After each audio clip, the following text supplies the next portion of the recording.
وہ کہیں ٹریول کرنے کے لیے جا رہا ہے, آپ اس کے ساتھ کمیونیکیٹ کرنا چاہتے ہیں جو اس کی ضرورت ہے. تو ضرورت کو ڈٹرمن کر کے کسی بھی ایج میں اس کو دیا جا سکتا ہے, اور اس کے لیے گائیڈ لائن یہ ہے کہ 2 کاموں کی ضرورت ہو سکتی ہے, اور یہ میرے لیے اور آپ کے لیے بھی ہے. ہم اڈلٹ ہو گئے ہیں تو اس کا مطلب یہ نہیں کہ ہم اس سے مبرہ ہو گئے ہیں. نمبر 1 کمیونیکیشن کے لیے, یہ ایک میجک ہے. میری بہن رہتی ہے ڈبلن میں, میری بیٹی رہتی ہے, میں یہاں سے ملاتا ہوں, ابھی ویڈیو آ جائے گی, او کیا حال ہے بیٹا, خیریت سے ہو, زبردست. آپ اب آئی ہوئی ہیں اس کام انٹرویو لینے کے لیے, آپ نے اپنے گھر اطلاع دینی ہے, زبردست کمیونیکیشن. Number 2 information. میں ڈاکٹر ہوں, اب اچانک میں نے ایک دوائی لکھی, پتہ نہیں پریگننسی میں سیف ہے کہ نہیں, تو میں نے دوائی کا نام لکھ کے لکھا کہ فلاں میڈیسن ان پریگننسی, فوراً آ گیا کہ نہیں اٹ از ناٹ سیف. تو انفارمیشن. تو بچے کے لیے بھی بچپن سے اگر ہم نے اس کی تربیت کی ہوئی ہے, اسے کہیں کہ جب کمیونیکیشن کے لیے چاہیے بالکل یہ تمہارے لیے ہے, جب انفارمیشن کے لیے چاہیے یہ تمہارے لیے ہے. جس چیز کے لیے بچے کو نہیں دینا اور بڑوں کو بھی نہیں دینا, آپ کہیں گے ساری دنیا تو کر رہی ہے, ہم دونوں رک کے کیا کریں گے, تو لوگ گرنا چاہیں تو میں کیا کروں, لوگ اپنے آپ کو جلانا چاہیں تو میں تو ذمہ دار نہیں ہوں اس کا. وہ جو چیز جس کے لیے یہ نہیں دینا, اس کا نام انٹرٹینمنٹ ہے. انٹرٹینمنٹ, اور یوز آج کل صرف انٹرٹینمنٹ کے لیے کیا اسی لیے خطرناک ہے نا, اسی لیے تو معاشرے کے اندر بہت زیادہ پرابلم ارائز کر رہے ہیں. انٹرٹینمنٹ پھر کیسے کریں؟ انٹرٹینمنٹ اس چیز سے کریں جس کی ایڈکشن نہیں ہوتی. اس سے جب آپ انٹرٹینمنٹ کرتی ہیں تو آپ کو ایڈکشن ہوتی ہے. اگر کسی نے کبھی سگریٹ چرس پی ہے نا ایسے, تو پہلا جو اس نے کش لگایا تھا تو جو کیمیکل پیدا ہوا تھا اس کا نام ڈوپامین. اور جب اسکرین کی ایڈکشن ہوتی ہے تو ایگزیکٹلی سیم کیمیکل پیدا ہوتا ہے جس کا نام ڈوپامین. اور ان کی خصوصیت یہ ہے کہ جیسے ایک سگریٹ سے دل نہیں بھرتا, 1 سے 2 چاہیے, 2 سے 3 چاہیے, اور وہ ایڈکشن, تو اسکرین کے ٹائم سے بھی دل نہیں بھرتا. پھر آپ نے راتوں کو آپ کا سر دکھ رہا ہوگا, آپ کہیں گے میں سو کیوں نہیں رہی, لیکن آپ کھٹاکھٹ ایسے فیس بک کھول لیا بند کر دی, واٹس ایپ دیکھا بند کر دیا, اچانک انسٹاگرام کھولا بند کر دیا. سوتے ہوئے فون بند کر کے سونا چاہیے. سونے کا تو خیر اس کا میں بتاتا ہوں, وہ تو 8 بجے کے بعد تو یہ اسکرین یوز ہی نہیں کرنی چاہیے, وہ تو ایک ضمنی بات ہے, وہ تو ایک بہت ضمنی بات ہے. میں لیکن جو بات کرنا چاہ رہا ہوں وہ یہ ہے کہ ہمیں انٹرٹینمنٹ میں اپنے بچوں کو اور اپنے آپ کو اس میں لگانا چاہیے جس میں ایڈکشن نہیں ہوتی, اور وہ ہے فزیکل ایکٹیویٹیز. مثلاً پارک میں جانا چاہیے, مثلاً جم میں جانا چاہیے, مثلاً ہمیں اپنے رشتہ داروں کے گھر جانا چاہیے. یہ جو سوشل انٹریکشن, آپ کی ایک پھوپھی جو کہ فلاں گاؤں میں رہتی ہیں, جو 4 سال پہلے آپ ان سے ملنے گئی تھیں, آپ ان کے پاس جائیے. یہ جو ریلیشن شپ ڈیولپ ہوگا نا, یہ وہ ریلیشن شپ ہے جو کہ ہیلدی لائف کے لیے ضروری ہے. ریئل لائف جو ریلیشن شپس ہیں وہ ڈیولپ کرنے چاہیے. سر مجھے یہ بتائیں کہ ملکی حالات آپ دیکھ رہے ہیں, سیاستدان آپس میں لڑ رہے ہیں, سیاستدان کو جو فالو کرتے ہیں وہ بھی آپس میں لڑ رہے ہیں. کیا وجہ ہے اس قدر غصہ, اس قدر نفرت کیوں پھیلتی جا رہی ہے؟ میں آپ کو دل کی بات بتاؤں جی, اور یہ بات میں پوری ذمہ داری کے ساتھ کہہ رہا ہوں, اور کاش یہ بات مجھے سمجھ میں آ جائے اور ہم سب کو سمجھ میں آ جائے.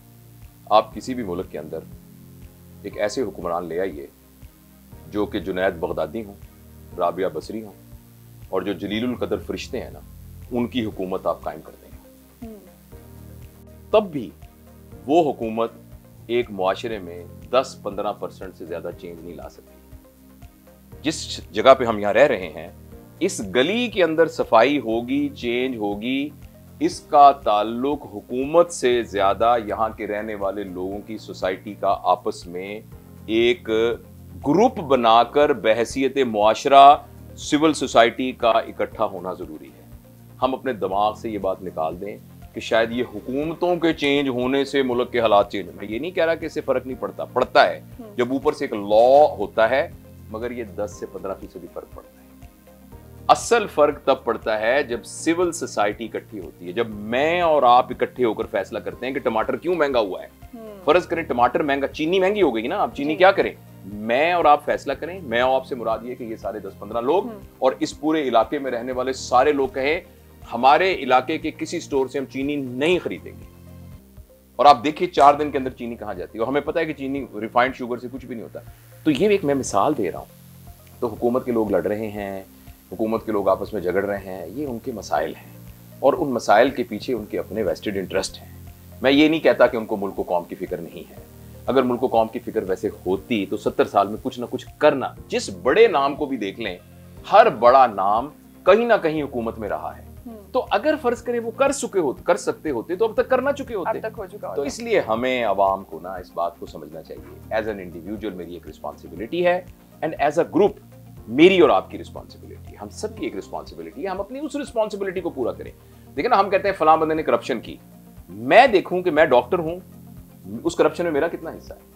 میں ایک دکاندار ہوں، میرا کتنا حصہ ہے، میں ایک ٹیچر ہوں، میرا کتنا حصہ ہے، میں ایک سرکاری ملازم ہوں، میرا. ہم صرف حکومت کو ذمہ دار بتا رہے ہیں، لیکن ہم سب اسی طرح کے ہی بڑے مجرم ہیں.